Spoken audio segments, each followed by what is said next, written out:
but you and I know, and there's such a draw to the storylines that play out in an NCAA tournament. Myself and our team, more than anyone else, can speak to that. You know, the pain of being the first team ever to lose to a 16 seed, that drama unfolding. You know, having played in the past, been to right on the edge of a Final Four and getting beat with a lead, Sweet 16s, early exits. So, and then last year's national championship, there is something that is so that just puts the nation, and I think the world in sports, just to a standstill, where you start with that many teams and watch it unfold. If I made all the guys who went through losing, being the first, you know, one seed to lose, answer, what did losing to UMBC teach you? What did that hardship teach you? Because whenever you experience a hard thing, just because you went through it does nothing for you. It's how you apply it. It's how you respond to it. And when I sat on the chair and I answered that question, I said, what it did for me, I said, it did two things. And I remember it like it was yesterday, talking to our team. I said, it produced in me a burning fire to want to be a better coach, to want our team to experience a run in the NCAA tournament. And I said, perhaps get to a Final Four and win a national championship. And I could see all the guys nodding their heads. I said, it made me want to go after it in a way I hadn't. And they were all locked in. I said, but what that also did for me is something I think far greater.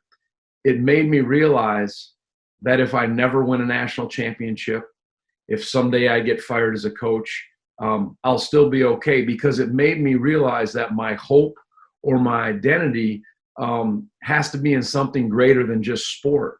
And it drew me closer. And losing that game and basically being humbled, professionally speaking, and being brought to my knees after a phenomenal year, it drew me closer to my family, to my wife and kids, to my own players. It made us rely on each other in a way that loss wouldn't have. But ultimately, it brought me to my faith, my relationship in the Lord. Because when you look at even what's going on now, your hope or your things, it's being challenged, because anything that is temporary, health, sports, your identity in that, finances, life, death, that stuff's being challenged. So what is there that is permanent?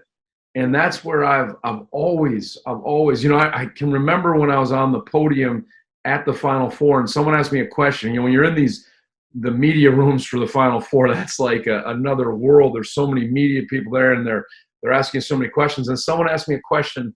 You know, you talk sometimes about your faith as being a Christian. You know, what about that?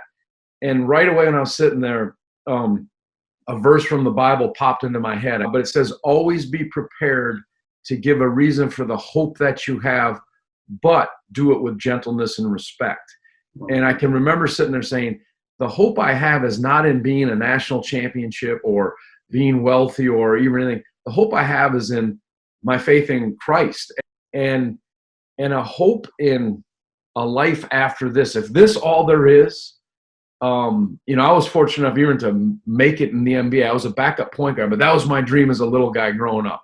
NBA, boy, if I make it. Or as a coach, win a national championship.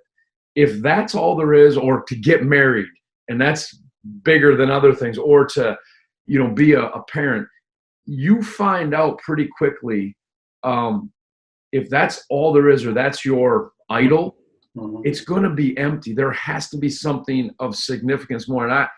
And I think when you have your hope in, for me, it is in my faith in Christ, it allows you in a unique way, in a better way, to enjoy successes or blessings of family, of all those things, handle them, and they're so much richer. And then when hard things come your way, I think it allows you to deal with them with a different kind of perspective. And that's probably that's what this is doing, I think, to so many people. It's making them take a step back, and even me, and say, man, where's my identity? Where's my hope? And is it in something that can't be taken away? Because all the things we're seeing can be taken away with what's happened.